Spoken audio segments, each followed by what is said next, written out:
सभी भाई बंधुओं को गुड मॉर्निंग। सभी भाई बंधुओं को जय हिंद जय भारत। सभी छात्रों को गुड मॉर्निंग। आपका सेटेड 2015 का प्रीवियस ईयर क्वेश्चन पे चर्चा किया जाएगा। ठीक, जो पर्यावरण अध्ययन होगा, इन प्रश्नों पे आप सभी लोग ध्यान से प्रश्नों पे समझिए, उसके बाद जब आप खुद सोच विचार का अपना दीजिएगा। ठीक, इसको प्रीवियस ईयर पे करते रहिएगा, प्रश्न पे चर्चा। ठीक, टिकाई निम्नलिखित में कौन से प्राथमिक स्तर पर पर्यावरण अध्ययन में आकलन के लिए उपकरण और तकनीक हैं?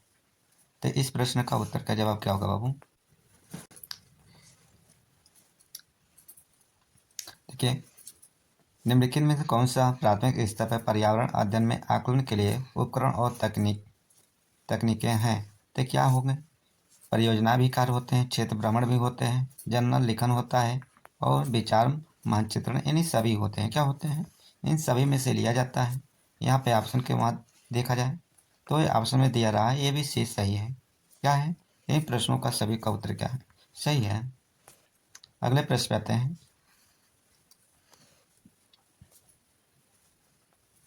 लिखा है, मिजोरम में की जाने वाली झूम खेती के विषय में निम्नलिखित कथनों का अध्ययन कीजिए। इसमें निम्नलिखित कथनों पे क्या करना है? हमको अध्ययन करना है। वहाँ के लोगों को कैसा खेती करते हैं लोग, उनके बारे में हम लोग को क्या करना है? चर्चा करना है। ठीक, तो यहाँ के जो पहला ऑप्शन जो है, जो मिजोरम के लोग हैं, एक फसल काटने के पश्चात भूमि के कुछ वर्षों तक छोड़ देते हैं, यानी परती में छोड़ देते हैं, जैसे कुछ उनके परिवर्तन होने के लिए। ठीक, दूसरा ऑप्शन है, इस भूमि पर उगने वाले बाँस और खरपतवार को काटकर जला दिया जाता है, जैसे खाद वगैरह के लिए। ठीक, सर तीसरा का ऑप्शन है, बीज बोने से पहले भूमि की गहराई जुताई की जाती है। करा एक ही खेत में 3 या 4 भिन्न भिन्न प्रकार की फसलें उगाई जाती हैं। ये मिजोरम के हैं। ये दोनों ऑप्शन क्या है? मिजोरम के लिए गलत है। ठीक, इसलिए प्रश्न का उत्तर क्या होगा? बी नंबर होगा। पर्यावरण अध्ययन के शिक्षण से उन प्रक्रिया आधारित कौशलों को बढ़ावा दिया जाना चाहिए जो पूछताछ आधारित प्रत्यक्ष अनुभवों के केंद्र बिंदु है। निम्नलिखित में से कौन सा एक ऐसा कौशल नहीं है? तो कौन सा कौशल नहीं है बाबू? तो इस प्रश्न का उत्तर क्या है? बी नंबर, निर्धारण नहीं होता है। अगले प्रश्न पे आते हैं। राधा विभिन्न प्रकार के यात्रा टिकटों का उपयोग करती है। ऐसे टिकटों के उपयोग से निम्नलिखित में से किस संकल्पना पर प्रभावपूर्ण ढंग से चर्चा की जा सकती? इसमें देखिए, अलग अलग साधनों से यात्रा करने पर यात्रा की लागत भी भिन्न भिन्न होती है। अब यहाँ पे ध्यान रखिए, जैसे कहा राधा विभिन्न प्रकार की यात्रा टिकटों का प्रयोग करते हैं। विभिन्न प्रकार के यात्रा के टिकटों का क्या करते हैं? प्रयोग करते हैं। ऐसे टिकटों का उपयोग निम्नलिखित में से किस संकल्पना पे प्रभावपूर्ण ढंग से चर्चा की जा सकती है? अलग अलग साधनों से यात्रा करने पे यात्रा की लागत भी भिन्न हो सकती है। बात सही है। यात्रा की लागत उस वाहन द्वारा प्रयुक्त ईंधन पर निर्भर करती है, उस यात्रा के वाहन पे ही निर्भर करती है। सार्वजनिक परिवहन से एक स्थान से दूसरे स्थान जाने के लिए हमें टिकट चाहिए, यह भी सही है। आरक्षण प्रक्रिया की समझ, तो इनमें से हम देखते हैं क्या होता है। उपयुक्त में से सबसे उचित जो माना जाएगा वो हमारे इस प्रश्न का तो इस प्रश्न का उचित क्या बन रहा है? सी नंबर, ये होगा और सी नंबर होगा। ठीक,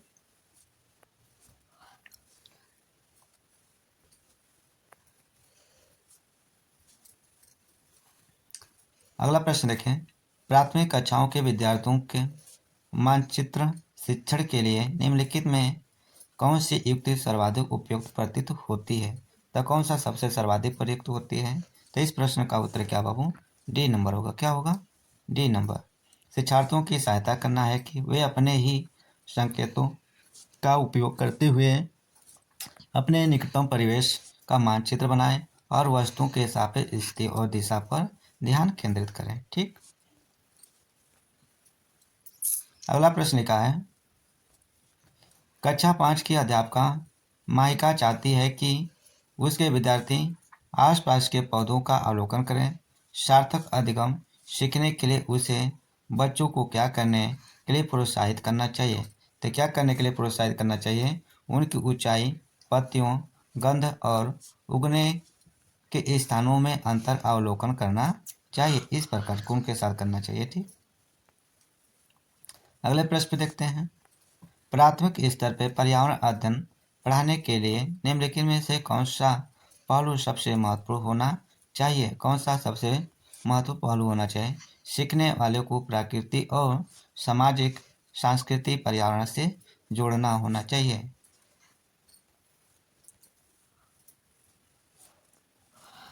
प्राथमिक स्तर पर मानचित्रांकन सिखाने से शिक्षार्थियों में निम्नलिखित में से किस कौशल को बढ़ावा मिलता है?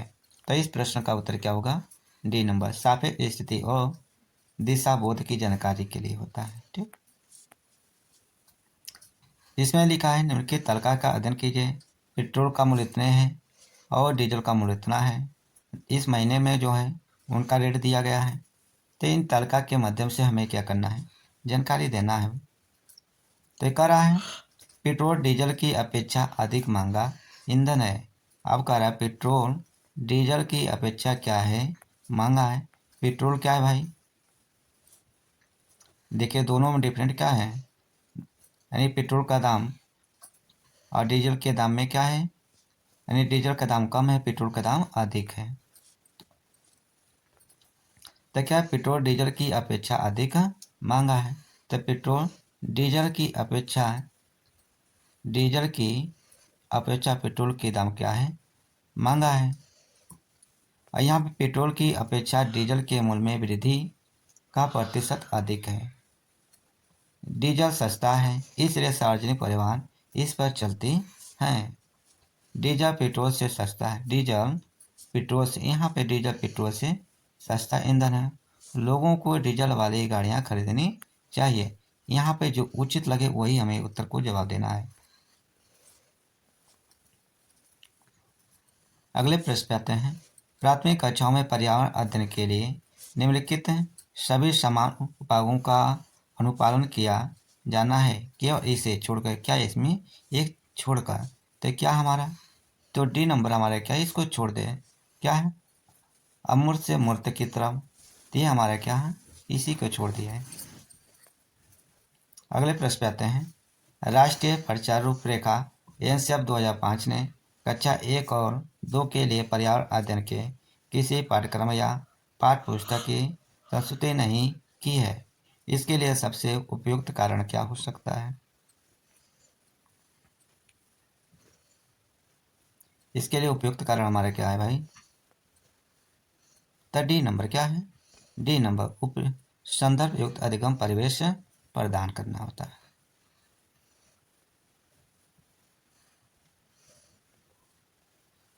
एक अध्यापक को कक्षा 4 के विद्यार्थियों को हमारे देश के भोजन की सांस्कृतिक विविधताएं पढ़ानी है। इस विषय को पढ़ाने के लिए सर्वोत्तम विधि निम्नलिखित में से तो क्या है? तो इसमें सर्वाधिक विधि हमारा क्या होगा बाबू? तो इस प्रश्न का उत्तर क्या होगा? बी नंबर क्या होगा? अपने देश के विभिन्न राज्यों के विभिन्न लोगों द्वारा खाए जाने वाले विविध भोजन के बारे में विद्यार्थियों को एक प्रोजेक्ट परियोजना दें। अगला प्रश्न है आपका, यदि हम पक्षियों का अवलोकन करते हैं तो हम यह पाते हैं कि अधिकांश पक्षी अपनी गर्दन अत्यधिक हिलाते हैं।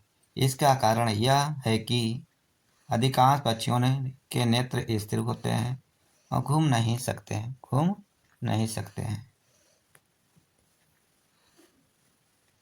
रीना आम पसंद करती है। वह इन्हें जाड़े के लिए संरक्षित करना चाहती है। निम्नलिखित में कौन सा तरीका संरक्षण के लिए सर्वाधिक उपयुक्त है? तो कौन सा? अचार और आम पापड़ बनाना।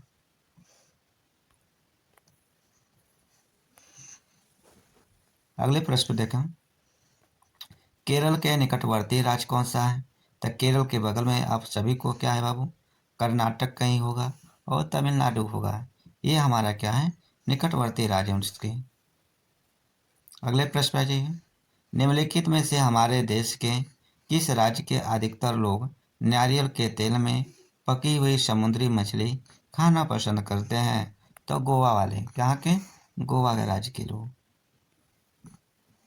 अगले प्रश्न पे आते हैं, निम्नलिखित में से वह कौन सा जानवर है, जंतु है, जिसके अग्रदांत हमेशा बढ़ते रहते हैं? वे दांतों के बहुत अधिक लंबा न होने देने के लिए वस्तुओं को काटते कुतरते रहते हैं। सभी को मालूम है, गिलहरी क्या है, गिलहरी भी है। यदि गिलहरी ना हो तो चूहा भी लगाते, कपड़ा को क्या करते हैं, काटते पीटते रहते हैं अपने दांत को। ठीक, जब नहीं रहेगा तो ध्यान रखिएगा। अगले प्रश्न पे आते हैं, कोई किसान उर्वरकों और कीटनाशकों को अधिक उपयोग करके अपने खेतों में बार बार धान की फसल उगा रहा है। ऐसे करने से उसके खेतों की मृदा क्या हो जाती है, बंजर हो जाएगी। धीरे धीरे क्या हो जाएगी, बंजर हो जाएगी। इसलिए फसल को क्या करना चाहिए, बदल कर बोना चाहिए। रेगिस्तानी ओक के बारे में निम्नलिखित कथनों का अध्ययन करते हैं। कैसे, देखिए, रेगिस्तानी ओक एक वृक्ष है जिसकी ऊंचाई हमारी कक्षा के कमरे के लगभग अर्थात 4 मीटर होती। यहाँ पे गलत कर रहा है। इस वृक्ष की जड़ें नीचे वृक्ष की ऊंचाई के लगभग 30 गुनी गहराई तक जमीन के भीतर जाती, जब तक कि वह पानी तक न पहुँच जाए। इस वृक्ष के तने में पानी एकत्रित होता है। यह वृक्ष अबू धाबी में पाई जाती है। तो आपका यहाँ पे बी नंबर सही है और सी नंबर और इसके बाद डी नंबर। आपका ए, बी और सी, डी क्या है, सही कथन है। इस प्रश्न का उत्तर क्या होगा, बी नंबर होना चाहिए।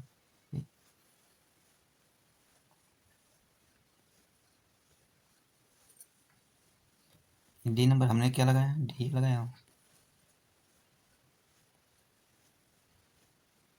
ये गलती कर दिया गया बाबू। ये डी नंबर क्या है, डी नंबर है। रेगिस्तानी ओक तो पाए जाते हैं, ये भी सही है और ये भी सही है। सी डी नहीं है, क्या खाली डी नंबर नहीं है, ये आबू धाबू में नहीं पाए जाते हैं।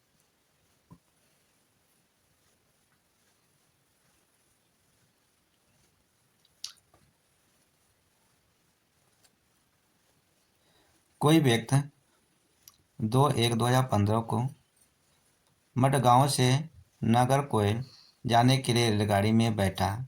रेलगाड़ी 7:45 पे मडगांव से चली और अगले दिन 3/1/2015 को 4:45 बजे नागरकोइल पहुंची।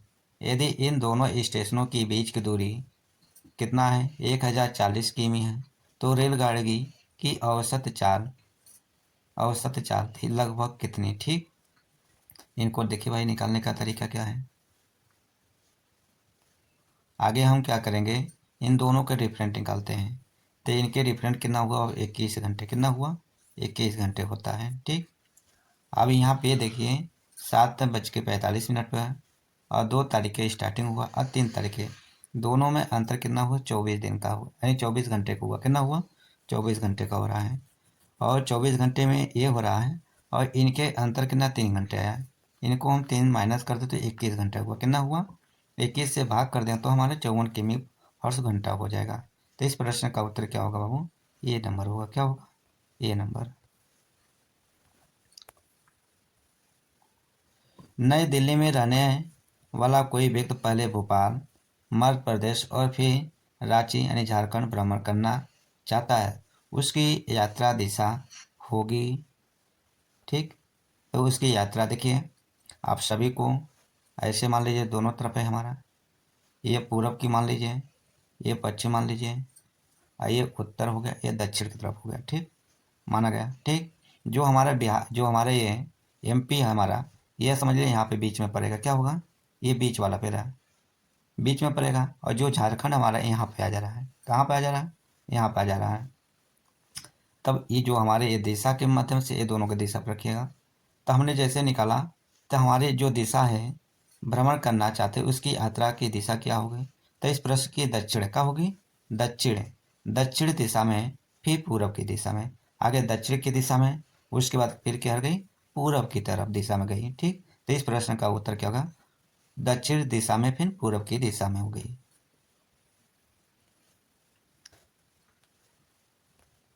नीचे दी गई सभी जानवरों में निम्नलिखित में से कौन सी विशेषता पाई जाती है? छिपकली, गौरैया, कछुआ, सांप। जो सांप है ये भी अंडा देता है, कछुआ ये भी देती है, गौरैया भी देती है, छिपकली भी, सभी अंडे देते हैं। क्या है? सभी अंडे देते हैं। तो इस प्रश्न का उत्तर क्या होगा? ये नंबर ही सही है। अगला प्रश्न है, प्राथमिक स्तर पर पर्यावरण अध्ययन के शिक्षा में कहानियाँ और कविताओं की प्रभावी ढंग से उपयोग किया जा सकता है। पर्यावरण अध्ययन में इनके उपयोग का मुख्य उद्देश्य क्या है? इनका मुख्य उद्देश्य क्या हो सकता है बाबू? तो इनका मुख्य उद्देश्य यही है, सीखने के लिए संदर्भगत वातावरण प्रदान करना होता है। अगला प्रश्न है, एक प्राथमिक स्तर के अध्यापका जलाभाव के विषय पर अपने कक्षा 4 के बच्चों को प्रभावपूर्ण तरीके से किस प्रकार आंकेंगे? तो किस प्रकार आंकेंगे? तो इस प्रश्न का उत्तर क्या होगा? C number. क्या होगा? C number.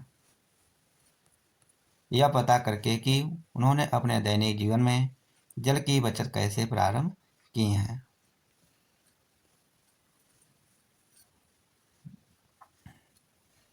अगला प्रश्न देखें, आपके प्रधानाचार्य ने आपको कहा कि कक्षा 5 के विद्यार्थियों को शैक्षिक अवलोकन यात्रा के लिए ले जाएं। इस अवलोकन यात्रा को सार्थक बनाने के लिए आप अपनी योजना में क्या सम्मिलित करेंगे?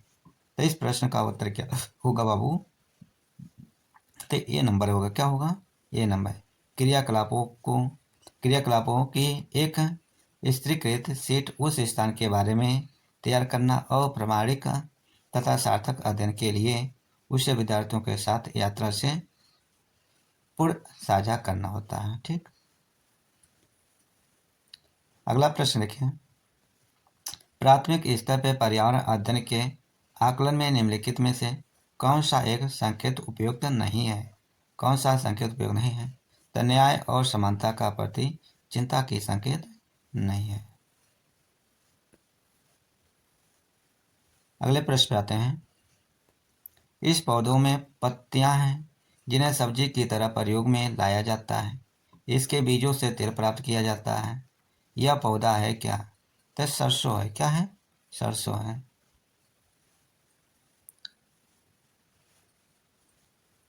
अगला प्रश्न है, कासा यानी बाढ़ के बारे में निम्नलिखित कथनों का अध्ययन कीजिए। तो इस प्रश्न का उत्तर क्या होगा बाबू? B number. क्या होगा? बी नंबर होगा।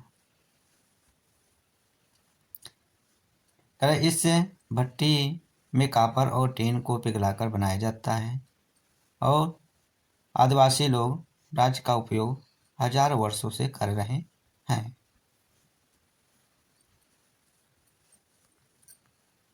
निम्नलिखित में से कौन सा मच्छरों से होने या फैलने वाले रोगों का समुच्चय है?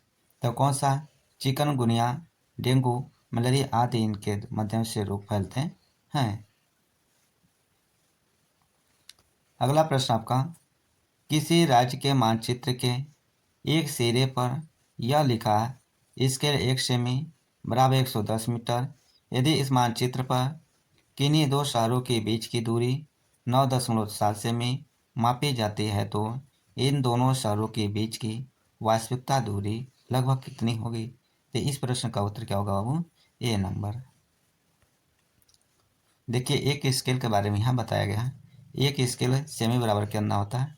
110 मीटर मिमी। ठीक, इसी तरह इनके एक सेमी क्या मतलब? एक एम का मतलब 100 सेमी होता है। क्या होता है? 100। तो 1 सेंटीमीटर के बराबर कितना हुआ? 110 मीटर। कितना हुआ? 110 मीटर। अब 110 को इसी को हमने चेंज करूँगा, तो इनको चेंज करने पर हमने इसको गुणा कर लूँगा। गुणा करने पर इस संख्या को हमने क्या करूँगा? 1000 के बराबर में भाग कर लूँगा। तो हमारा कितना होगा? 1.0 6-7 हो जाएंगे। ठीक, तो इस प्रश्न का उत्तर 1 नंबर हो जाएगा। फिर आपको नेक्स्ट वीडियो में हिंदी के मिलेंगे। आपको आप लोग सभी लोग ज़्यादा से ज़्यादा शेयर सपोर्ट करिए। आपका परिवार है, आपके लिए बेहतर करेगा और आप भी परिवार के लिए बेहतर करें। ठीक,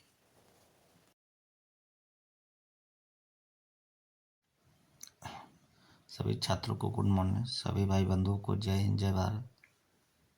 आज आपका सीटेट 2016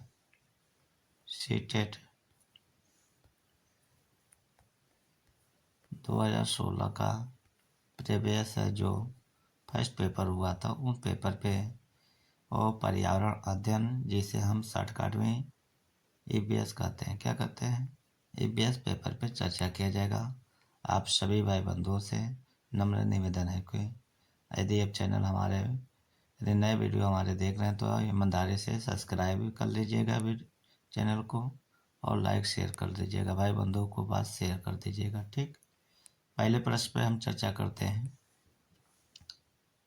लिखा है, निम्नलिखित में कौन सा कथन आकलन प्रक्रियाओं के बारे में सबसे कम उपयुक्तता है, यानी सबसे कम आकलन प्रक्रिया में प्रयोग किया जाता है, उनके बारे में हम चर्चा करना है। बच्चों के निजी विवरण और व्यक्तिगत पृष्ठपोषण फीडबैक देना अवांछनीय अभ्यास होता है। ये सबसे कम होता है। क्या होता है? इस प्रश्न का उत्तर ए नंबर होगा। अगला प्रश्न लिखा है, क्या आपने अपने घर या स्कूल के आसपास जानवर देखे हैं जिनके छोटे बच्चे हैं? अपनी नोटबुक में उनके नाम लिखिए। इस प्रश्न के माध्यम से किस प्रक्रम कौशल का आकलन किया जाता है? तक किस कौशल प्रकरण का आकलन किया जाता है? रिकॉर्डिंग किया जाता है। क्या करता है? अवलोकन का रिकॉर्डिंग। तो इस प्रश्न का उत्तर क्या होगा? डी नंबर होगा।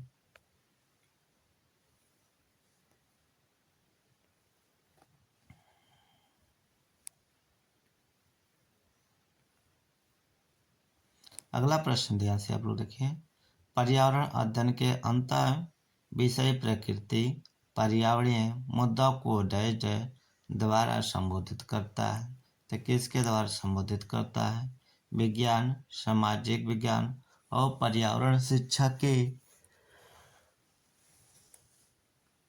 विषय वस्तु और पद्धति के प्रयोग के माध्यम से करता है। तो प्रश्न का उत्तर डी नंबर होगा। कक्षा 5 अ के शिक्षक एक सवाल देते हैं, पेड़ों के 5 लाभ लिखिए। जबकि कक्षा 5 ब के शिक्षक निम्न सवाल देते हैं, क्या होगा अगर धरती पर कोई पेड़ ना हो? इन सवालों की प्रकृति कैसी होगी? इन सवालों की प्रकृति कैसी होगी? तो इस प्रश्न का उत्तर क्या होगा? बी नंबर होगा। मुक्त अंता वाला आभासी है और बंद अंता वाला अपसारी है।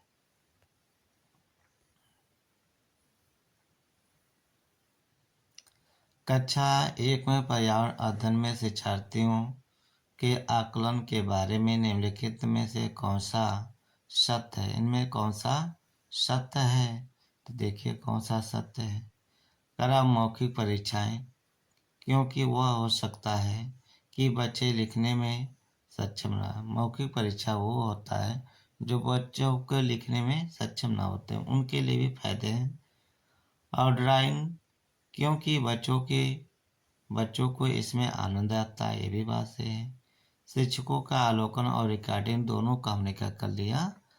तुलना कर लिया जाता है। ठीक, इस प्रश्न का मतलब होता है, इस प्रश्न का उत्तर ए और बी, ए यानी पहला दूसरा तीसरा तीनों से इस प्रश्न का ऑप्शन ए नंबर सही है।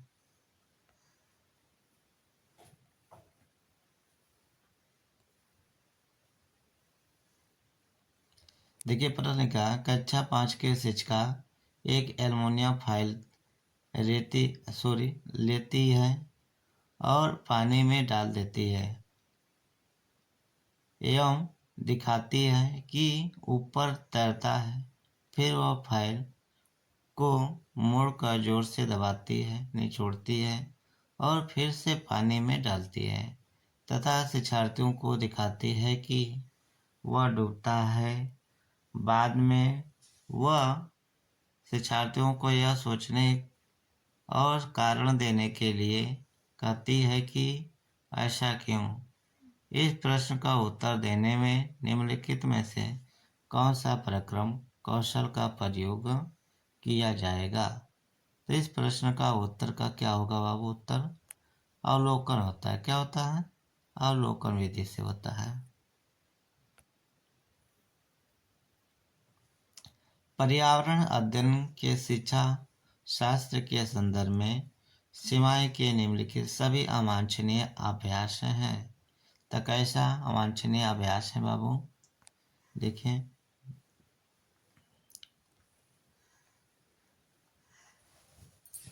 आलोचनात्मक चिंतन और समस्या समाधान के लिए क्षमता वर्धन करने के लिए यहाँ पे गलत है। बच्चे की अस्मिता व्यक्ति का पोषण करने पर ये भी गलत है।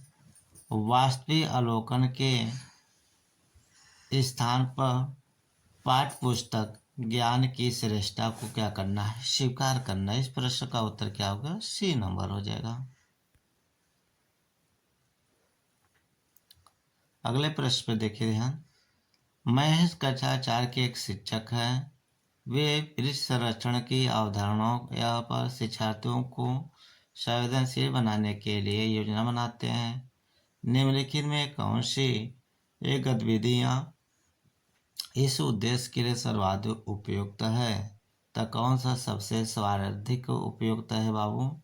देखिए, इसमें वाद विवाद प्रतियोगिता का आयोजन करना, एक पौधे को अपनाने और उसका पोषण करने के लिए प्रत्येक शिक्षार्थियों को अभिप्रेरित करना, पोस्टर प्रतियोगिता में हिस्सा लेने के लिए शिक्षार्थियों के लिए प्रोत्साहित कर, समूह चर्चा के लिए शिक्षार्थियों को समूह बनाने के लिए।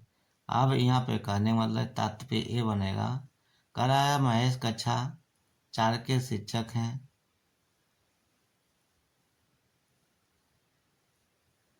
वे वृक्ष संरक्षण की अवधारणा शिक्षार्थियों के संवेदन बनाने के लिए योजना बनाते हैं। निम्नलिखित में कौन सा गतिविधियां इस उद्देश्य को साधे और सबसे उपयुक्त माना जाएगा? समूह चर्चा के लिए विद्यार्थियों के लिए समूह बनाना यह सबसे बेहतर माना जाएगा। जैसे समूह के माध्यम से बच्चे खेल को अपने माध्यम से उस कार्य को क्या करेंगे? अच्छे से करेंगे। क्या करेंगे? तो इसमें समूह का नहीं लिया भाई, इसमें लिया है उनके पोषण की अभिप्रेरणा करने के लिए गया है। क्या किया? पेड़ पौधे हैं ना, एक पौधे को अपनाने और उसका पोषण करने के लिए प्रत्येक शिक्षार्थी को अभिप्रेरणा। यह खेल के विधि होता तो समूह वाला तो अच्छा हो जाता, बाकी पौधे की संरक्षण कराता। यह इस प्रश्न का उत्तर बी नंबर होगा।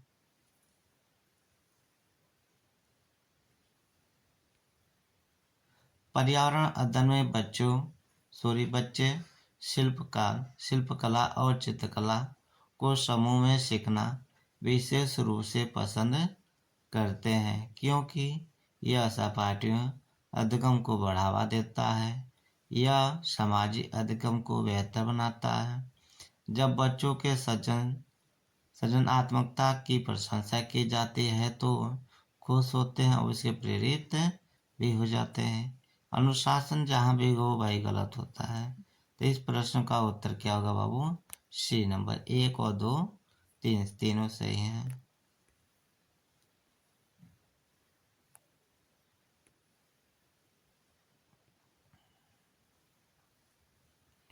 अगला प्रश्न देखिए। प्रयोग करना आकलन का एक संकेतक है। निम्नलिखित में कौन सा एक प्रयोग करने संबंधित संकेतक का आकलन करने का सबसे उपयुक्त तरीका है? सबसे उपयुक्त तरीका क्या है? तो इस प्रश्न का उत्तर क्या? हस्तपर्क गतिविधियां होता है। इसका मतलब गतिविधियां संकेत आकलन करने का सबसे उपयुक्त तरीका होता है, आसानी से प्रदर्शित किया जा सकता है ऐसा। प्राथमिक कक्षाओं में शिक्षार्थियों के पास अनेक प्रकरणों में अनेक वैकल्पिक अवधारणा होती हैं, जैसे सजीव, निर्जीव, जल चक्र, पौधे आदि। इन वैकल्पिक अवधारणाओं के स्रोत हो सकते हैं। तो इस प्रश्न का देखिए परिवार और समुदाय दोनों होना चाहिए। पाठ्य पुस्तक में अन्य पुस्तकें गलत है। शिक्षक, कहानियाँ। तो इस प्रश्न का उत्तर क्या है बाबू? सभी है। क्या है? इनको भी उचित माना गया। तो ये भी यानी 1, 2, 3, 4 सभी हैं।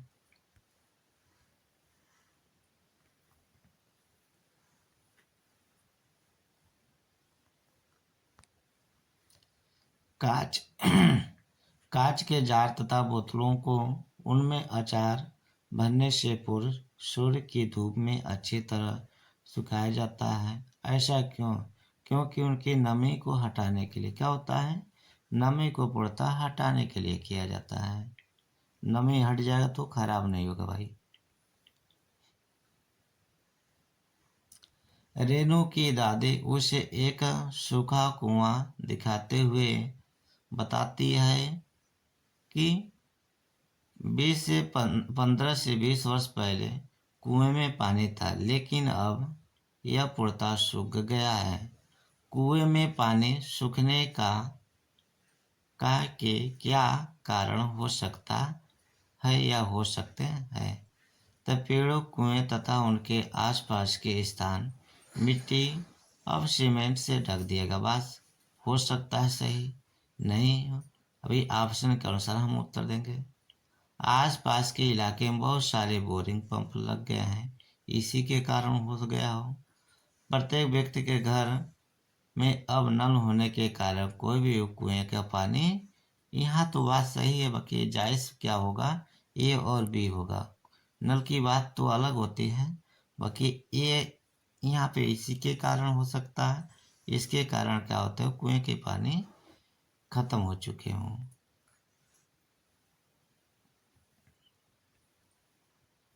अगला प्रश्न है, बगुला भैंस पर बैठता है क्योंकि बगुला तथा भैंस में सहजीवी को संबंध है। यानी वो क्या करता है, उस पर जो छोटे छोटे कीड़े रहते हैं उनको क्या बगुला क्या करता है? अपने चोंच के माध्यम से खाता है। अगला प्रश्न देखिए, निम्नलिखित में से जड़ का कौन सा कार्य पौधे के लिए नहीं है? यानी जड़ का कौन सा कार्य है पौधों के लिए उपयुक्त नहीं है? भोजन भंडार का संचित करना, खामोश उपलब्ध करना, पौधों को सहायक, जल तथा खनिजों का अवशोषण करना। तो इसमें से क्या नहीं है बाबू? खामोश उपलब्धता की क्या होता है?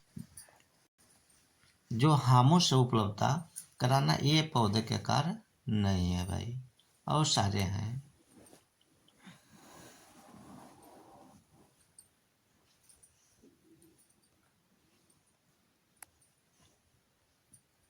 अगले प्रश्न पे आते हैं। कर्म मल्लेश्वरी के विषय में नीचे दिए गए कथनों पर विचार कीजिए।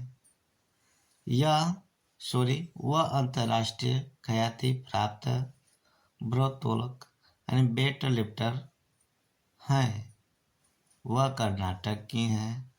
उसने अपने नाम बहुत से रिकॉर्ड बनाए हैं। वह 130 किग्रा तक भार उठा सकती हैं। जब वह 12 वर्ष की थी तभी से वह भार उठाने का अभ्यास करने लगी थी। तो इसमें कौन सा हो सकता है? तो इसमें क्या होगा? 3 नंबर बी नंबर सही होगा। क्या होगा? B number. तो जो दूसरा है ये कर्नाटक के नहीं रहने वाली है। ठीक, कर्नाटक के नहीं रहने वाली है। तो कहाँ के रहने वाले हैं भाई? आंध्र प्रदेश के रहने वाले थे। कहाँ के? आंध्र प्रदेश के। कर्मलेश्वरी भारत के अंतर्राष्ट्रीय ख्याति प्राप्ति भारोत्तोलक थे, भार उठाने वाले। इनका जन्म 1 जून 1975 को आंध्र प्रदेश राज्य में हुआ था। मलेश्वरी वर्ष 2000 में ग्रीष्मकालीन ओलंपिक सिडनी ऑस्ट्रेलिया में 240 किग्रा और 110 किग्रा स्केचिंग में तथा 130 किग्रा क्लीन और जर्क में भार उठाया कर भारतीय रिकॉर्ड बनाने वाली प्रथम भारतीय महिला बनी। मलेश्वरी 12 वर्ष की आयु में से ही भार को उठाने की प्रतियोगिता में मैं भाग लेना प्रारंभ किया तथा 7 बार नेशनल चैंपियन रही। ये 7 बार नेशनल चैंपियन बन चुकी थी भाई अपने मेडल के। सीढ़ीदार कुएं अथवा बावली यानी बावड़ी से संबंधित निम्नलिखित कथन दिए गए हैं। वे जल भंडार तथा संरक्षण की पारंपरिक अवस्थाएं हैं। समुदाय स्रोत के रूप में उनका प्रयोग होता है। उनका निर्माण मुख्यतः वर्षा रहित राज्यों में होता है। उनमें केवल संदूषित जल होता है। तो इस प्रश्न का उत्तर में संदूषित जल वाला जो है ऑप्शन गलत है और सारे सही हैं। वर्ली एक पारंपरिक कला का प्रकार है। वर्ली नामक स्थान किस राज्य में है? वर्ली नामक स्थान किस राज्य में है? तो बाबू इस राज्य का तो महाराष्ट्र। वर्ली कहाँ पड़ता है? महाराष्ट्र में पड़ता है। वर्ली चित्रकारिता की एक पारंपरिक कला है। यह वर्ली नामक आदिवासी समुदाय की कला है।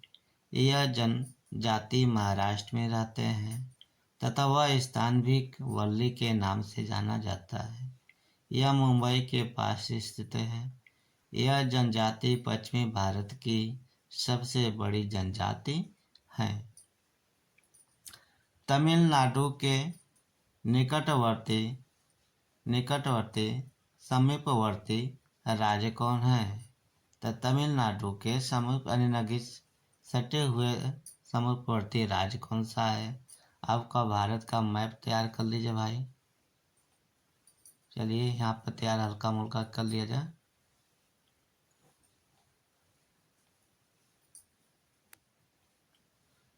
मान लीजिए यहाँ तैयार हो गया और पेंसिल का वो प्रैक्टिस किया नहीं गया तो मान लीजिए यहाँ तैयार नहीं किया गया। ठीक, अब जैसे तमिलनाडु हमारा यहाँ पे क्या भाई, ये तमिलनाडु है। ठीक, इसके करा निकट तमिलनाडु के हमारे पास निकट कौन से राज्य होंगे? तो यहाँ पे देखिए तमिलनाडु है भाई। इसके बगल में केरल है। क्या है? केरल है। यहीं इसके बगल में कर्नाटक आ जाएगा और यहाँ पे हमारा क्या है? आंध्र प्रदेश आ जाएगा। क्या हो जाएगा? तो हमारा केरल, कर्नाटक और आंध्र प्रदेश है। अब गुजरात हमारा कहाँ होगा भाई नगीज? गुजरात तो हमारा यहाँ पे है। कहाँ पर? यहाँ है गुजरात। इस एरिया के लगे पास गुजरात है। कहाँ होगा? कर्नाटक होगा। आंध्र प्रदेश यहाँ, गोवा तो यहाँ होगा भाई, कोई बात नहीं। और कर्नाटक, बाकी हमारा निकटतम क्या होगा? केरल, कर्नाटक और आंध्र प्रदेश हो जाएगा। इस पे भाई मैप नहीं बनाया हूँ, इसलिए इस पे थोड़ा प्रैक्टिस करना पड़े तब इस पे हम बना लेंगे। वैसे तो मैप बनाना आता ही बात है, ये बात नहीं है। निम्नलिखित में से किसकी सुनने की शक्ति इतनी तीक्ष्ण होती है कि वह वायु से पत्तों के हिलने की ध्वनि और घास पर किसी जानवर के चलने की ध्वनि में अंतर कर सकता है? तो बाघ है। बाघ किसी व्यक्ति का या किसी जीव जंतु का यानी उसके पेड़ पौधे से किसी प्रकार घास वगैरह हिलता है तो अपने तीव्र गति से सुन जाता है। तीव्र गति से वो सुन जाता है और उसकी कुछ गंध वगैरह से वो पहचान जाते हैं। इसलिए वो किसी मनुष्य या जंतुओं पे शिकार करने पर हावी रहते हैं। जब कोई व्यक्ति ट्रेन द्वारा अहमदाबाद से केरल की यात्रा करता है, जब वह अनेक सुरंगों को पार करता है, यह सुरंग पर्वतों में है क्या भाई? अब देखिए अहमदाबाद सबको पता है, केरल भी पता है, ठीक। तो कौन से पश्चिमी घाट को, किसको पार कर रहा है? पश्चिमी घाट को जा रहा है, पश्चिमी घाट की तरफ, ठीक। अगले प्रश्न में, पृथ्वी गोल है, वास्तव में पृथ्वी पर ऊपर नीचे कुछ नहीं होता, केवल सापेक्ष होता है। हम भारत के लोगों के सापेक्ष उल्टे हो सकते हैं। तो इस प्रश्न का उत्तर का क्या जवाब होगा? D number. क्या होगा? अर्जेंटीना होता है।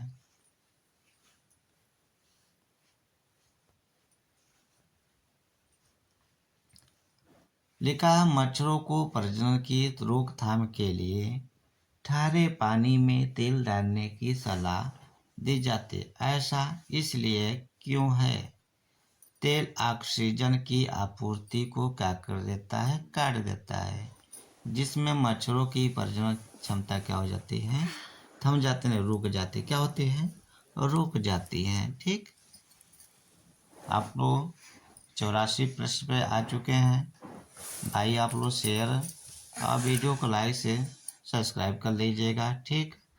आप परिवार को ज़्यादा से ज़्यादा आप लोग सपोर्ट करेंगे, और सपोर्ट किए रहेंगे तो हमको आपके लिए भी सपोर्ट करके एक बेहतर बनाने की कोशिश करेंगे। निम्नलिखित में से कौन सा कीट मधुमक्खी की भांति कॉलोनी बस्ती में एक साथ नहीं रहता है? तो कौन सा? मकड़ी की जाल, जो सुने होंगे, वो मकड़ी नहीं रहती हैं। क्या नहीं रहती हैं? ग्रामीण क्षेत्र के मकानों के ढांचे वहाँ की जलवायु, मौसम की स्थिति से संबंधित होते हैं। ये गांव मकानों की लक्षण नीचे दिए गए हैं। देखिए, मकान मजबूत बांस के खंभों पर बने हुए, जहाँ ये चीज ध्यान रखिएगा, ये तो असम राज्य होगा। क्या होगा? असम राज्य के लोगों ने क्या करते हैं? इस प्रकार के घर को तैयार करते हैं। तो इस प्रश्न का उत्तर क्या होगा? असम, ए नंबर होगा। इसको वीडियो कर रखा है अपना ध्यान से, क्योंकि ये पढ़ते रहेंगे तो आप लोग ध्यान रहेगा। अब जो पढ़ा है उसके लिए तो अलग बात है, उनकी कहानी रट्टा रटाया है। अब जो नए बच्चे हैं वो लोग रट्टा मारे हैं। देखियो, कुकडुक कहाँ के लोगों की भाषा है? तो कहाँ झारखंड के लोगों की। कहाँ के बाबू? झारखंड है। उसके पड़ोसी है छत्तीसगढ़, और उसके पड़ोसी क्या है? उड़ीसा है। ये हमारे राज्य कहाँ? जैसे यहाँ के नीचे, जैसे ये राज्य हमारे उड़ीसा के भाग हैं, ठीक। तब इसके बाद यहाँ हमने उठाकर केरल और यहाँ पे बनाएंगे, ठीक।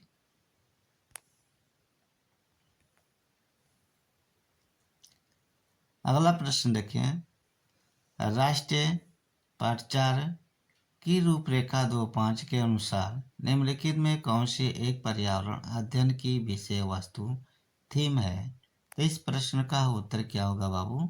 भोजन होता है। क्या होता है? भोजन होता है। पर्यावरण अध्ययन में विषय वस्तु थीम आधारित उपागम को अपनाने के समर्थन में निम्नलिखित में से कौन सा सबसे अधिक सशक्त है? तो सबसे सशक्त क्या होगा बाबू? तो क्या है? विषय, उस विषय सीमाओं के नर्म और सौम्य बनाने और संपूर्णता में ज्ञान को प्राप्त करने में मदद करता है।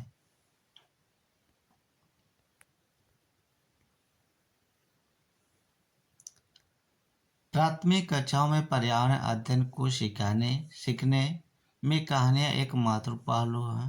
पर्यावरण अध्ययन के कक्षा कक्ष में कहानी सुनने के लिए निम्नलिखित में कौन सा सबसे कम उपयुक्त कारण है? सबसे कम उपयुक्त कारण क्या होगा बाबू? इस प्रश्न का उत्तर सी नंबर होगा। पर्यावरण अध्ययन के पाठ्य वस्तु की विषय वस्तु में यानी परिभाषा को गलत रट्टा मानना गलत होता है।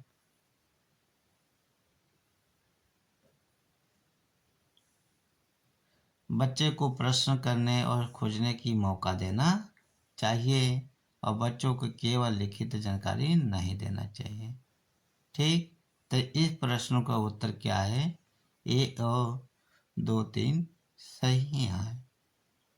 मौका मिलना चाहिए। अब यहाँ के प्रश्न यहाँ ख़त्म हो जाते हैं। आप लोग इस वीडियो को ज़्यादा से ज़्यादा शेयर कर दीजिए। अपने जो लिमिट के अनुसार वीडियो हो वही हमने बनाया, बातों को समझाकर कटिंग नहीं किया। ठीक। पर्यावरण अध्ययन के इसका पाठ्यक्रम की विषय वस्तु इस प्रकार होनी चाहिए कि परिभाषा और व्याख्याओं का दूर रखा जाना चाहिए, रटकर सीखने की हतोत्साहित करना चाहिए, बच्चों को प्रश्न करने की खोजने की मौका मिलना चाहिए। ठीक। इस प्रश्न का उत्तर क्या होगा? इन्हें 1 और 2 3 होते हैं। ठीक, ये बताया गया है। ठीक। बच्चों को रट्टा से दूर रखना चाहिए, उनको मौका देना चाहिए और उनको क्या करने, खोजबीन के लिए भी मौका और उनको हतोत्साहित करना चाहिए। ठीक। आप लोग सभी भाई बंधुओं से नम्र निवेदन है कि वीडियो को ज़्यादा से ज़्यादा आप लोग शेयर सब्सक्राइब बढ़ाइए भाई। ठीक।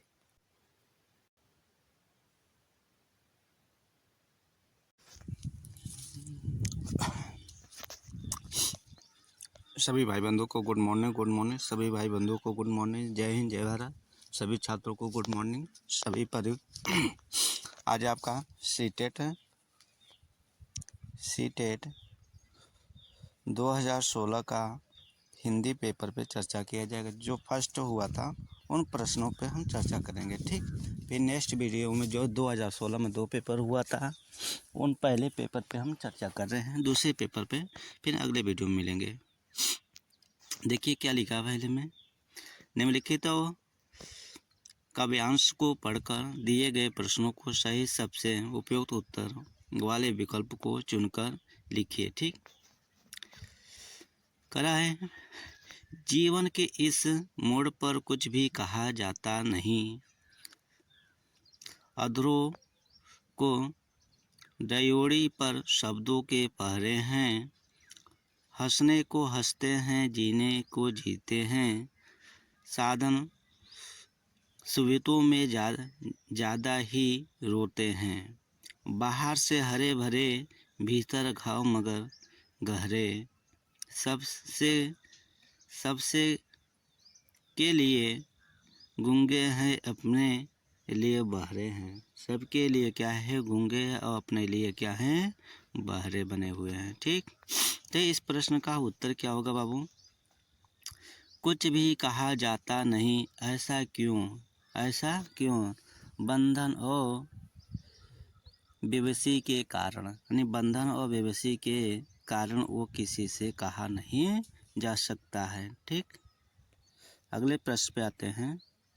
कविता की पंक्तियों में मुख्यतः बात की गई है, तो किसकी बात कही गई है? कुछ भी न कह पाने की व्यवस्था की बातें की गई है। ठीक।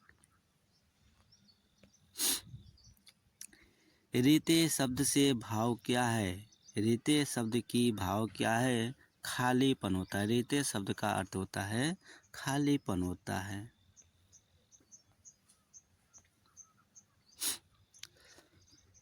कविताओं की पंक्तियों के आधार पर कहा जा सकता है कि क्या कहा जा सकता है? कवि घावों के गहरे होने से दुखी है।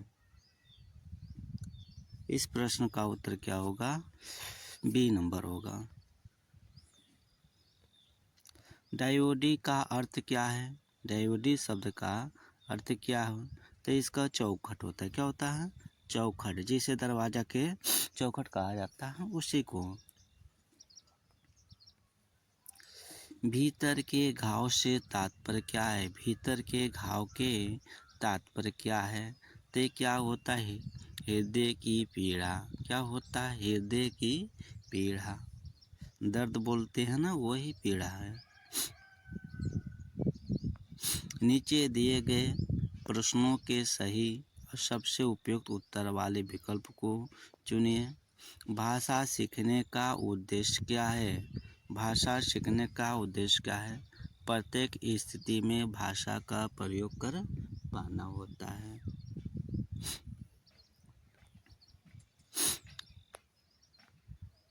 बच्चों के भाषाई विकास में समाज की महत्वपूर्ण भूमिका होती है। यह विचार किसका है? तो वाइगोस्की महोदय जी का। किसका है बाबू? वाइगोस्की महोदय जी का।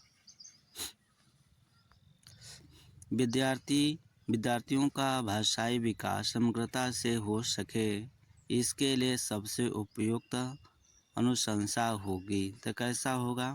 भाषा प्रयोग के विविध अवसरों की क्या होते हैं? भाषा के विविध अवसरों की होती है। ठीक।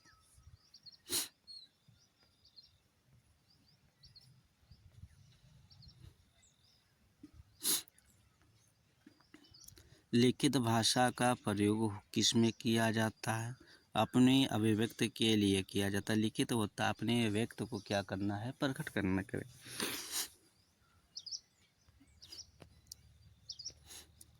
भाषा की कक्षा में भाषाई खेलों का आयोजन मुख्यतः होता है। भाषा सीखने की प्रक्रिया में स्वाभाविकता लाता है।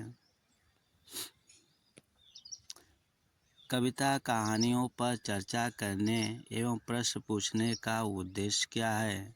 तो इसमें क्या भाषा की विभिन्न छटाओं का अनुभव कराना होता है। भाषा का अस्तित्व एवं विकास देश के बाहर नहीं हो सकता है। क्या नहीं होता है? समाज। क्या होता है? समाज। किसी समावेशी कक्षा में कौन सा कथन भाषा शिक्षण के सिद्धांतों के अनुकूल है? कौन सा अनुकूल है? तो प्रिंट समृद्धि माहौल भाषा कौशल सीखने में क्या मदद करता है? जैसे प्रिंट का मतलब ये हुआ, जैसे जो बुक है उसको रंग बिरंगे में छपे हुए चित्र को क्या करता? आकर्षित करता बच्चों को देखने में। ठीक। और उनसे कुछ बच्चों सीख उनको होती है। ठीक। अगले प्रश्न पे देखते हैं। लिखा प्राथमिक स्तर पर विद्यार्थियों के भाषा शिक्षण के संदर्भ में कौन सा कथन सही है? सतत रूप से की जाने वाली टिप्पणी एवं अनुरत अभ्यास भाषा सीखने में रुचि उत्पन्न करता है। बच्चे समृद्ध भाषिक परिवेश में सहज रूप से स्वतः भाषा में सुधार कर सकते हैं। आगे देखा जाए, एक एक पढ़ेंगे तो भाई टाइम लगेगा। ठीक है, जो मेन है उसी पर चर्चा करें। तो ये बी नंबर हमारा क्या है? सही है। जो बच्चे समृद्ध भाषा परिवेश में होते हैं सहज रूप से और स्वतः यानी स्वयं में अपनी भाषा को क्या करते हैं? सुधार कर लेते हैं। ठीक। अगले प्रश्न देखें। करा प्राथमिक स्तर की कक्षाओं में भिन्न भिन्न प्रांतों के अलग अलग भाषा बोलने वाले बच्चों का नामकरण हुआ है। ठीक। ऐसी स्थिति में भाषा की कक्षा और बच्चों की भाषाई विकास के संदर्भ में क्या होने चाहिए? अनमोल संसाधन के रूप में कार्य करती है। अनमोल क्या करती है? संसाधन के रूप में कार्य करती है।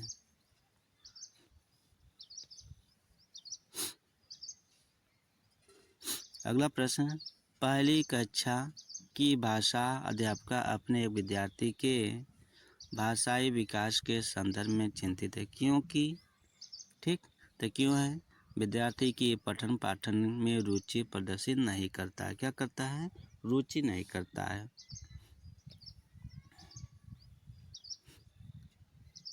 अगला प्रश्न देखिए, बच्चों के बोलने सीखने के संदर्भ में कौन सा कथन सही है?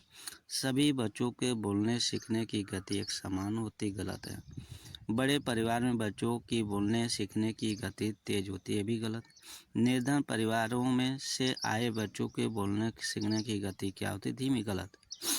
कहने सुनने के अधिक से अधिक अवसर देना। क्या देना चाहिए? बच्चों को अवसर देना चाहिए। ठीक। अवसर देने से उनकी क्या होती है? भाषाओं में सीख होती है। ठीक। सही है। डी नंबर सही है। आगे प्रश्न देखिए, विद्यालय कक्षा में समृद्ध भाषा परिवेश से तात्पर्य क्या होता है? इसका तात्पर्य होता है बोलने सुनने पढ़ने लिखने के अधिक से अधिक क्या होनी चाहिए? अवसर देना चाहिए। क्या होना चाहिए? अधिक से अधिक उनको क्या होना चाहिए? सुनहरा अवसर देना चाहिए। ठीक। अपने विद्यार्थियों के भाषा संबंधी कर्मिक विकास का आकलन करने के लिए आपकी निर्भरता मुख्य रूप से किस पर निर्भर है? तो किस पे है? पोर्टफोलियो के अवलोकन के पर। ठीक, आपके विद्यार्थी पाठ में आए हुए नवीन अपरिचित शब्दों के अर्थ जान सके, इसके लिए आप क्या करेंगे? पाठ के संदर्भ में अर्थ समझाने की स्थिति पैदा करेंगे। नीचे दिए गए गद्यांश को पढ़कर पूछे गए प्रश्नों को सही सबसे उपयुक्त उत्तर वाले विकल्प को, उचित वाले विकल्प को क्या करना है? आंसर देना है। देखिए, माँ रमेश मीना क्यों रो रही है? रमेश, मैंने चाटा मारा था, मुझे पढ़ने नहीं दे रही थी। माँ, लेकिन तुम इस समय क्यों पढ़ रहे हो?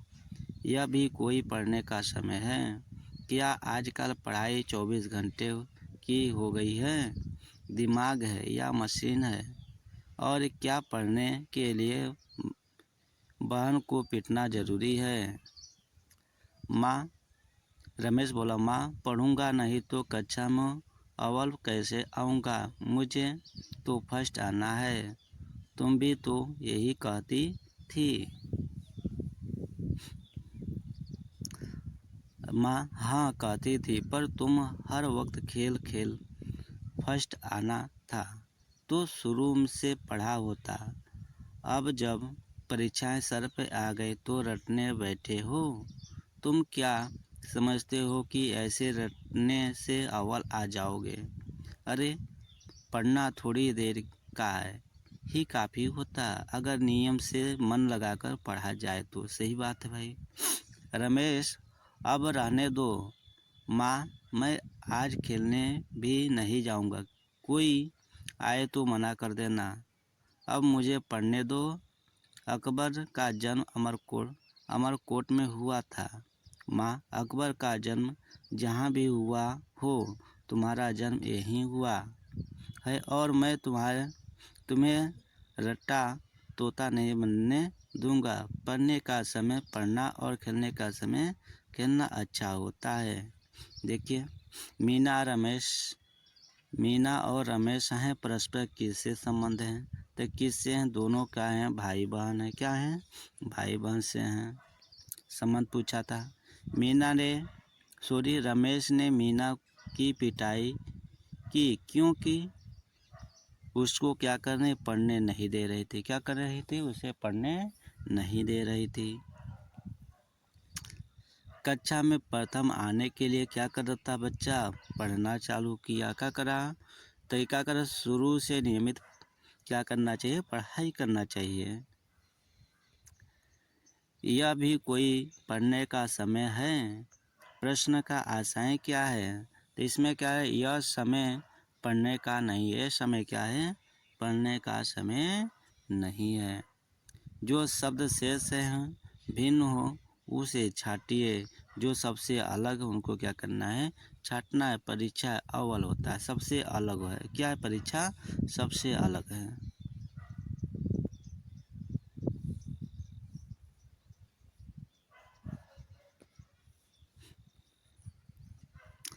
कौन सी विशेषण रमेश के लिए उपयुक्त है? कौन सा विशेषण रमेश के लिए क्या है? रट्टा तोता वाला विशेषण है। ठीक। पर तुम का अभाव है क्या? पर तुम का अभाव है क्या? तो इस प्रश्न का उत्तर क्या है? C number. पर तुमने ध्यान नहीं दिया, पर उस चीज़ पर तूने ध्यान नहीं हुआ। अकबर का जन्म कहाँ हुआ था? अमरकंटक। कहाँ हुआ था भाई? अमरकोट लिखा है। क्या लिखा? अमरकोट। बहुत निकट आने के लिए क्या होता है? पास। क्या होता है? पास। सर पर आना क्या होता है? बहुत निकट आने का मतलब हुआ सर पर आना। क्या होता है? यदि सर पर आना होता तो पास आना होता अर्थ। ठीक। तो आप सभी लोग जितने भाई बंधु हैं, छात्र हैं, सभी लोग वीडियो को ज़्यादा से ज़्यादा आप लोग सपोर्ट और शेयर करें। जितने आप लोग सपोर्ट करेंगे उतने आपके लिए हम, जब हमारे मनोबल का आप बढ़ाएंगे तो हम आपके मनोबल बढ़ाने का उत्साहवर्धन होगा। ठीक है, आप लोग जितना हो उतना हमारे सपोर्ट करिए। आप लोग सभी भाई को, बंधुओं को जय हिंद, जय भारत। फिर नेक्स्ट वीडियो।